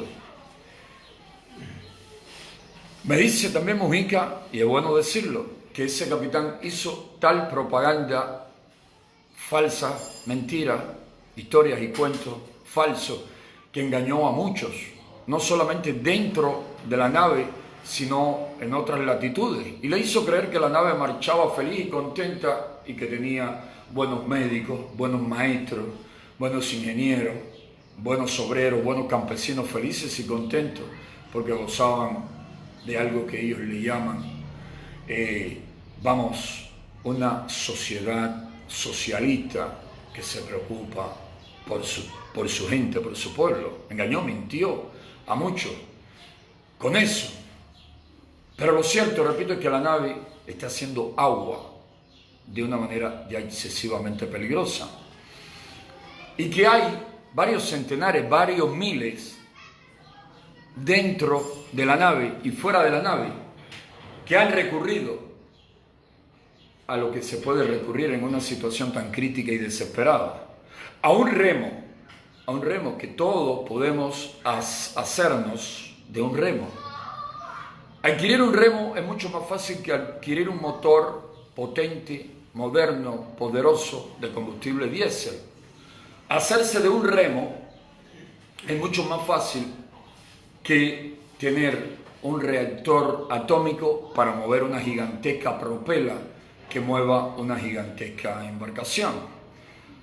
Y muchos tenemos el remo ya en la mano y con ese remo tratamos de sacar a esa gigantesca embarcación del lugar tan peligroso en que se encuentra. Queremos moverla hacia un puerto seguro donde podamos empezar a repararla, para salvarla, para evitar que se hunda, para evitar perderla, para evitar que colapse, que naufrague, que se hunda en lo más profundo del abismo donde nos viene hundiendo ese perverso capitán y luego el sustituto, el heredero de ese perverso capitán de esa gran nave. Y por último, el tercero, que es un títere, como el contramaestre, diríamos, de el perverso capitán pirata que envejece, en este caso, luego de haber heredado el trono del que ya murió.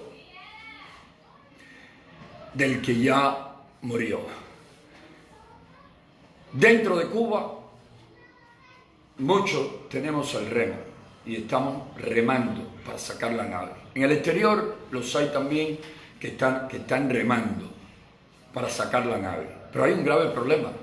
La nave es demasiado grande y necesita no menos de 200.000 o 500.000 remando para poder moverla, porque está muy pesada. Tiene 11 millones de personas encima. Y aunque muchos están escuálidos, muy delgados, desnutridos por la pésima alimentación, todos pesan 50, 60 o más kilos.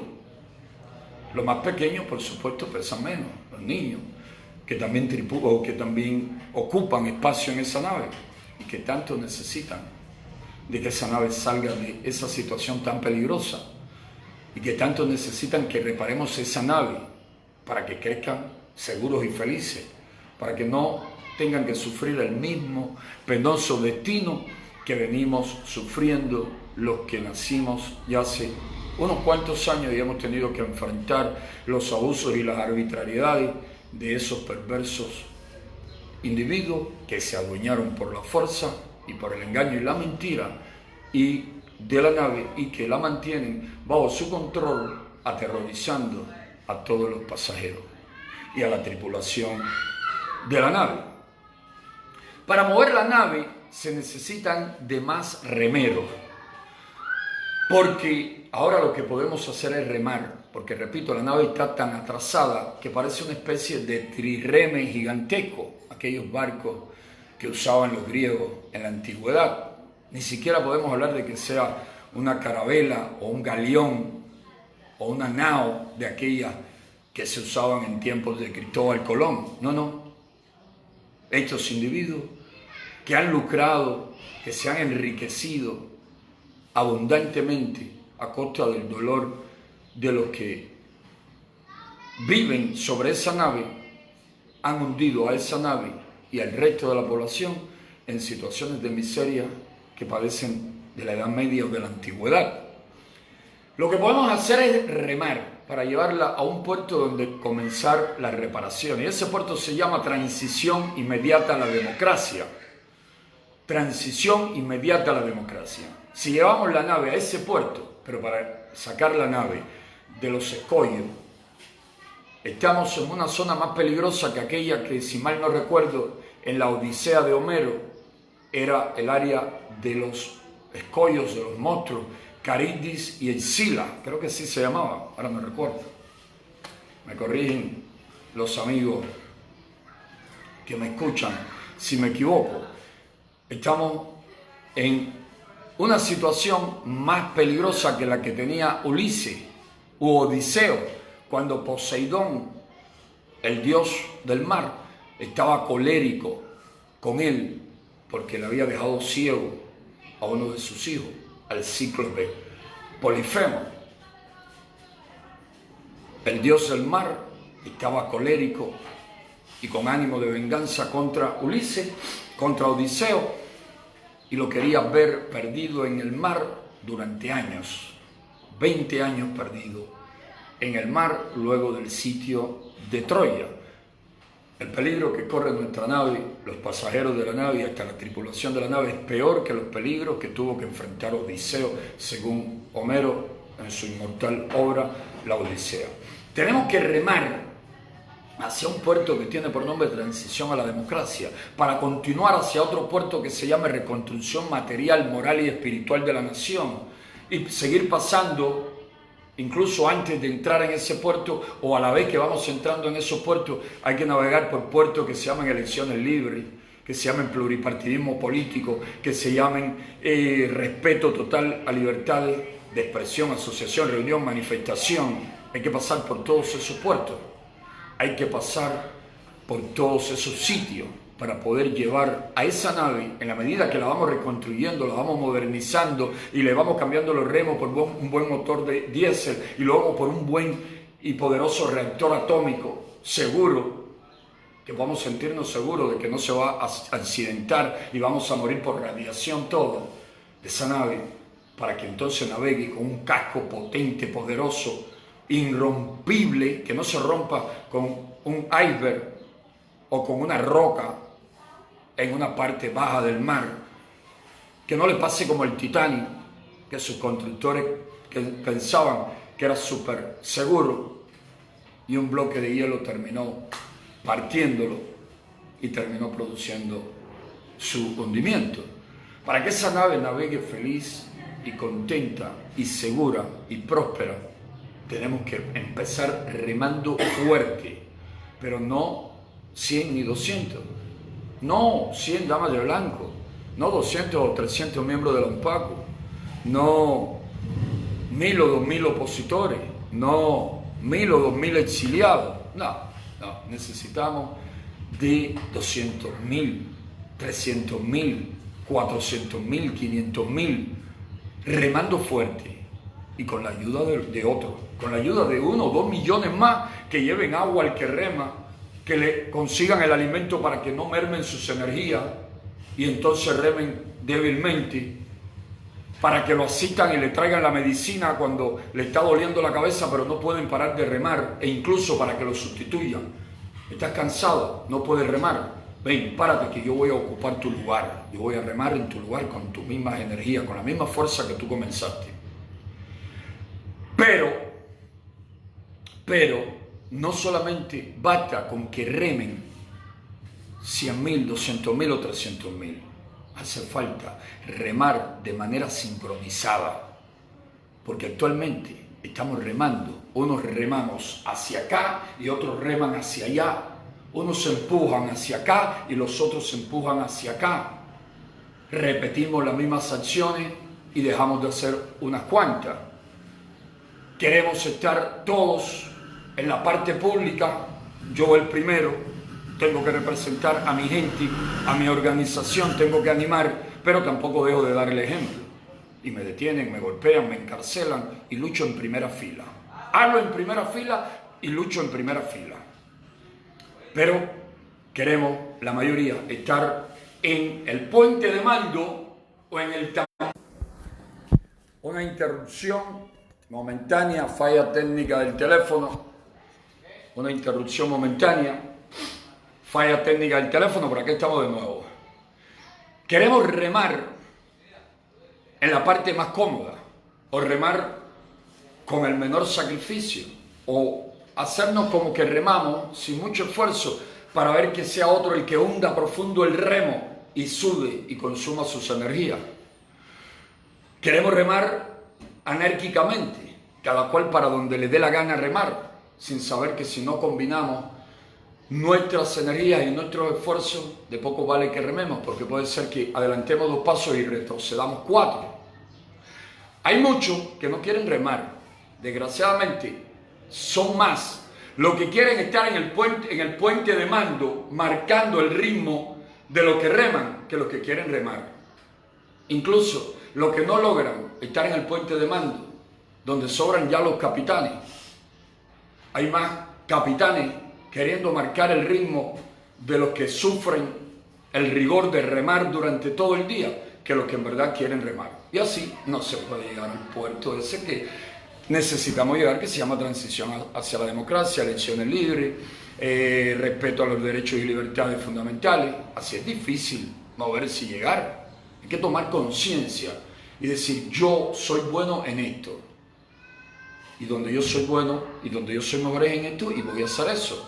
Pero incluso si hay 10 que son muy buenos para estar en el puesto de mando, en el puente de mando, hay que entender que no se necesitan 10 capitanes a la vez, dando orientaciones y órdenes contradictorias muchas veces.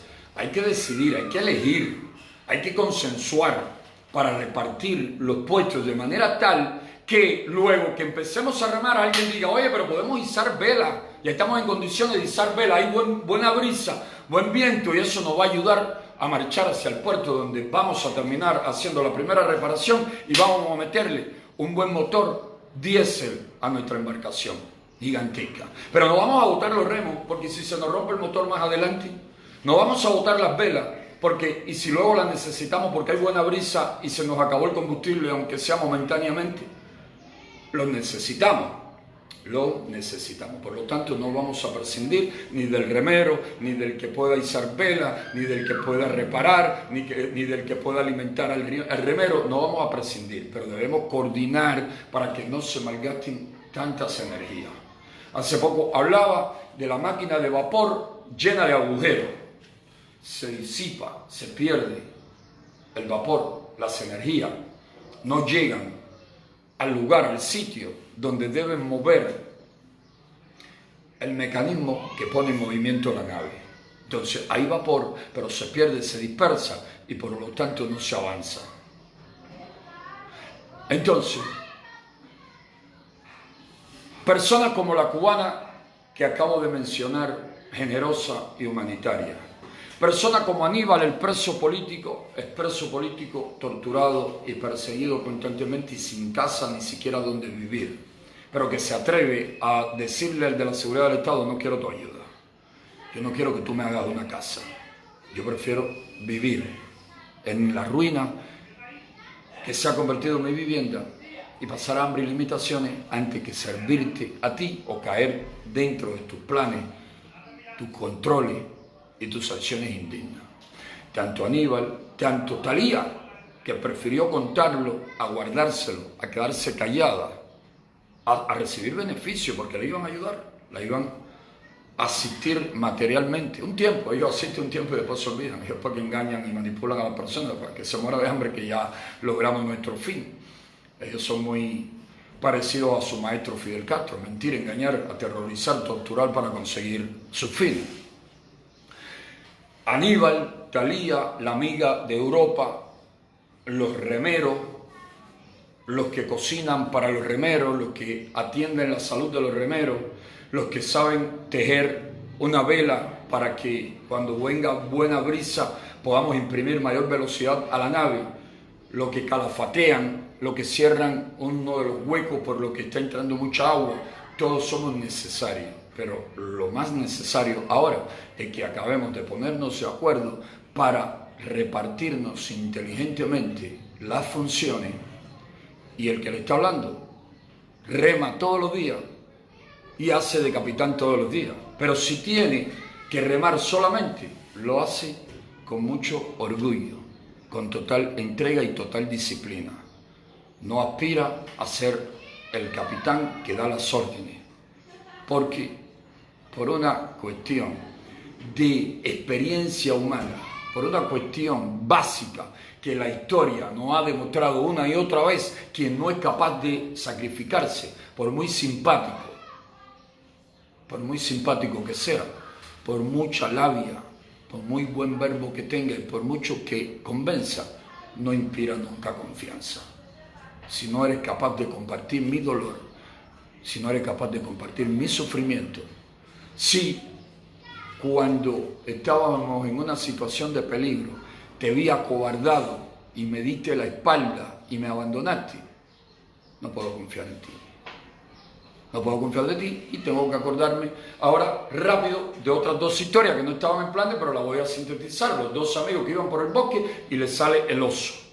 Uno en pánico corre y se sube en un árbol. El otro no le da tiempo a correr y se finge muerto en el suelo. El oso le olfatea y continúa camino. No pudo alcanzar al que corrió y este parece muerto, no le interesa la carne muerta al oso. Cuando el oso se pierde en la distancia, el otro baja del árbol y le dice al amigo: menos mal que te fingiste el muerto, menos mal. Hasta te olfateó, te estuvo olfateando por todo el cuerpo. Y le dice el amigo: no solamente me olfateó, hasta me habló en los oídos. Dice el otro: que te habló en los oídos. ¿Y qué te dijo? Que un amigo no abandona a otro amigo en un momento de peligro. Así le digo. Y tenemos muchos casos de individuos que han abandonado el peligro, que le huyen a los momentos de peligro y que luego quieren darle instrucciones y órdenes a los que enfrentan diariamente al peligro.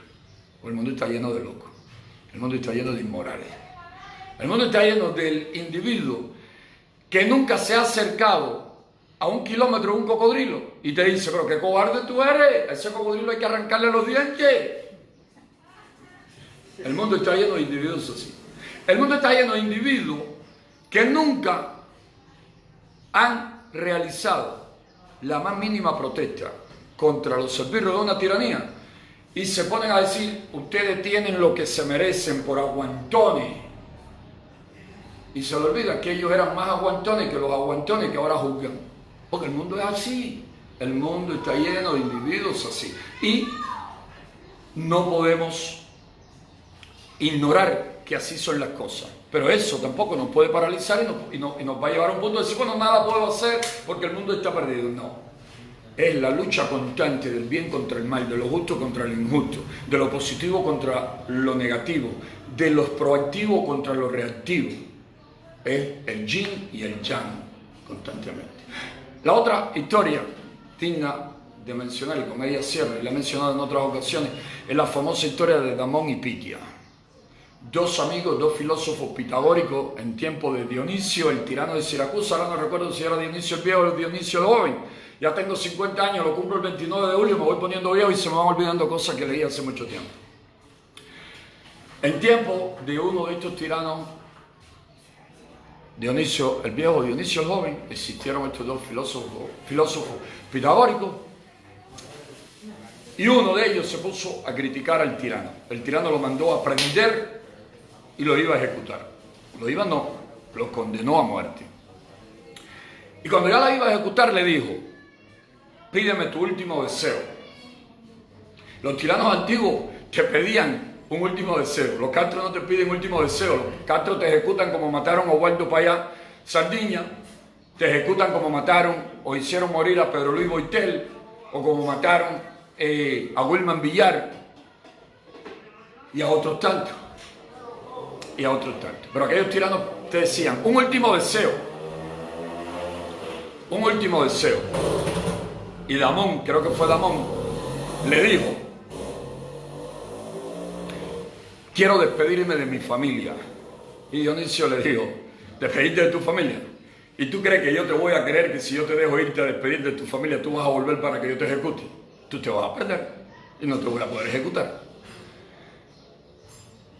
Y terminan poniéndose de acuerdo sobre lo siguiente: si hay alguien que se atreva a quedar como rehén en tu lugar mientras tú te vas a despedir de tu familia, pues entonces yo te dejo irte a despedir de tu familia.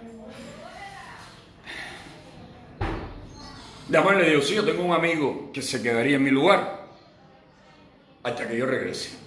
Y Dionisio se pensó, digo, que hay un loco que es capaz de ponerse en lugar de un hombre que voy a ejecutar, y si el otro se escapa, este va a quedarse aquí para que yo lo ejecute. Yo dudo que eso sea cierto. Bueno, mandaron a buscar al amigo de Damón, y el hombre vino y se quedó en lugar del amigo, que se fue a ver a su familia. Había un horario: cuando llegue tal día y tal hora, si no estás de regreso, disculpen, este muere en tu lugar. Este muere en tu lugar. Pasó el tiempo, se cumplió el plazo y el otro no llegaba. Y ya se estaban preparando ya las condiciones para ejecutar al rehén que estaba en lugar del otro.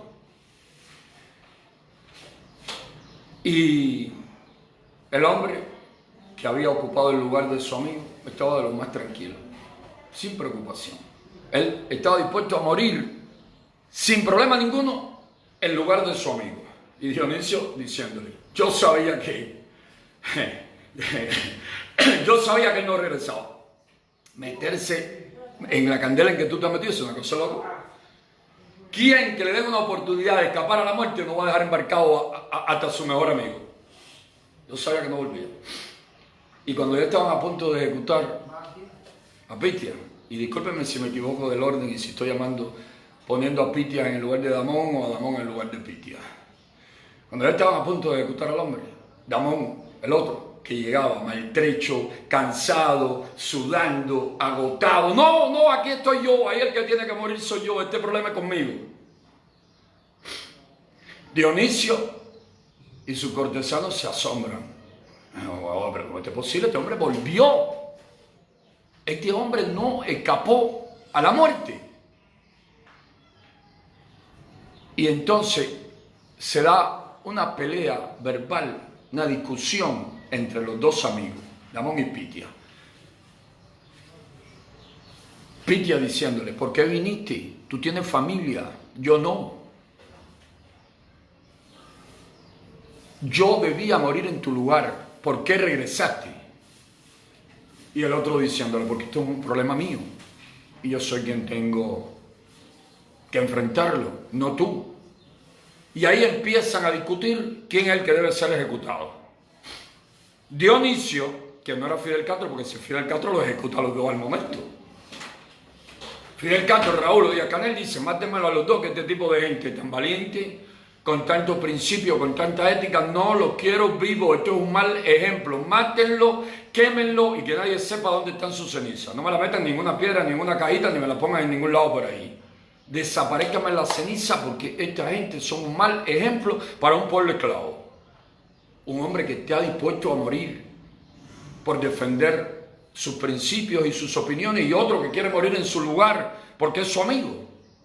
Y uno que escapa, que se va a ver a la familia, y en vez de escapar por ahí y empezar a caminar Europa adentro e irse hasta la península escandinava si es necesario con su familia huyéndole a la muerte, en vez de hacer eso, regresa y dice: es a mí el que hay que ejecutar. Dionisio, que era un tirano, pero parece que no era de la rama o de la raza o de la genética de los Castro, se quedó mirando, admirado a aquellos dos amigos, y les dijo: ahora mismo los estoy perdonando a los dos, a ninguno se les va a ejecutar.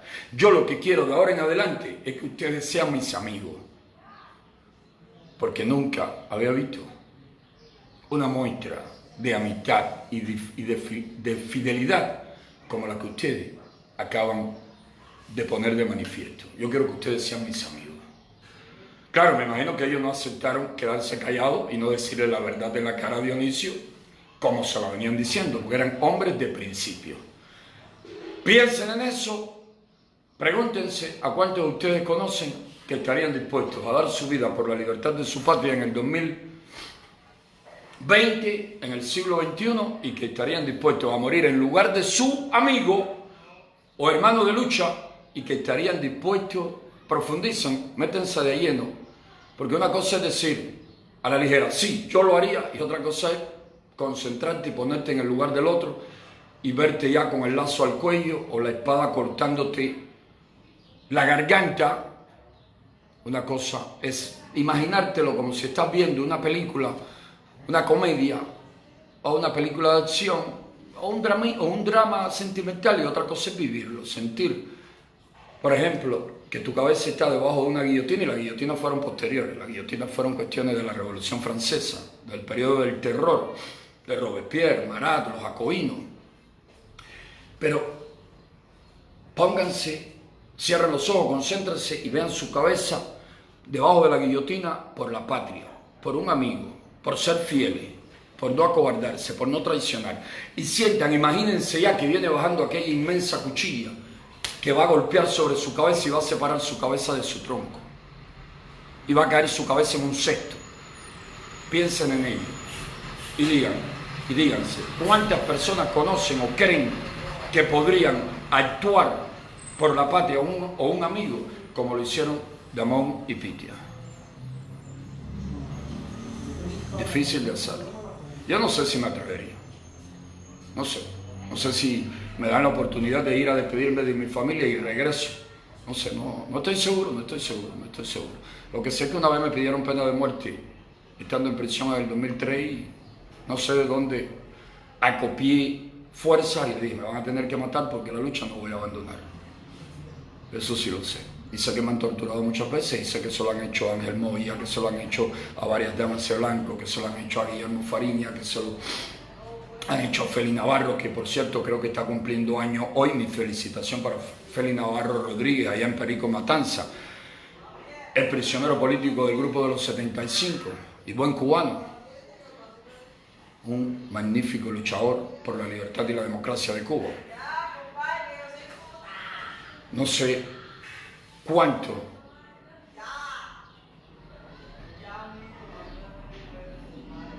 Mariela Díaz, un abogado que quiere interceder porque Lillí de Derechos Humanos necesito. Yo voy a ponerle, Mariela, mi número de WhatsApp para podernos comunicar dentro de un rato, después que vea algunos casos acá con estos hermanos que se encuentran aquí, después que atienda algunas situaciones acá. Yo le voy a poner mi número en Facebook para que me contacte y ponernos de acuerdo. De acuerdo. Incluso, Mariela, si usted puede anotar mi número de WhatsApp, se lo voy a dar ahora mismo. sería el más 1, 512, 871, 9348.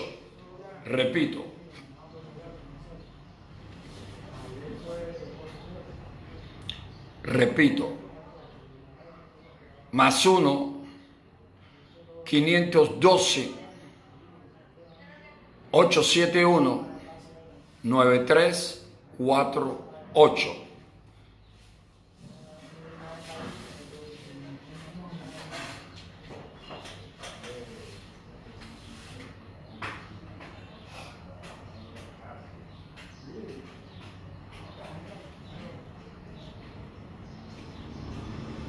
Alicia León, saludos, saludos fraternos.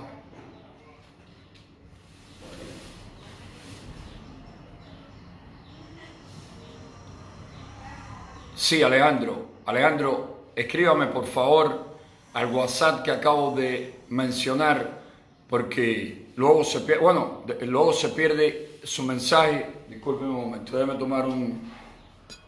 tomar una foto de la pantalla con su número para tenerlo.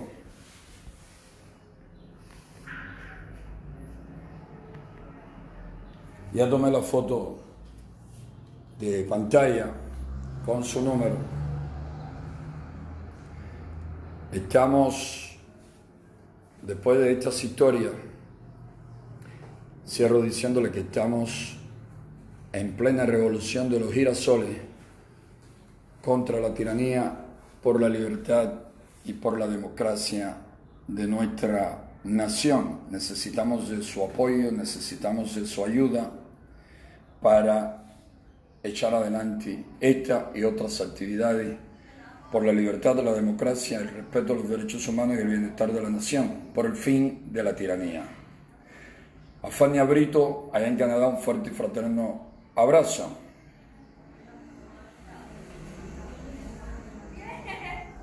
Un fuerte y fraterno abrazo para todos. Los quiero, los aprecio y los dejo con un fuerte y fraterno abrazo. Y estas han sido hoy las historias de los $120 de la policía política, de la cubana patriota y generosa que vive en Europa y que quiere ayudar a Cristian Pérez Carbenati y que viene ayudando en otras muchas cosas. Y ha sido también la historia de esa gran nave que se llama Cuba y que hay que salvar, y somos nosotros quienes tenemos que salvarla. Y también la historia de los dos amigos y el oso, y de Damón Pitia y el tirano de Siracusa, Dionisia. Un fuerte y fraterno abrazo y que tengan todos buen día.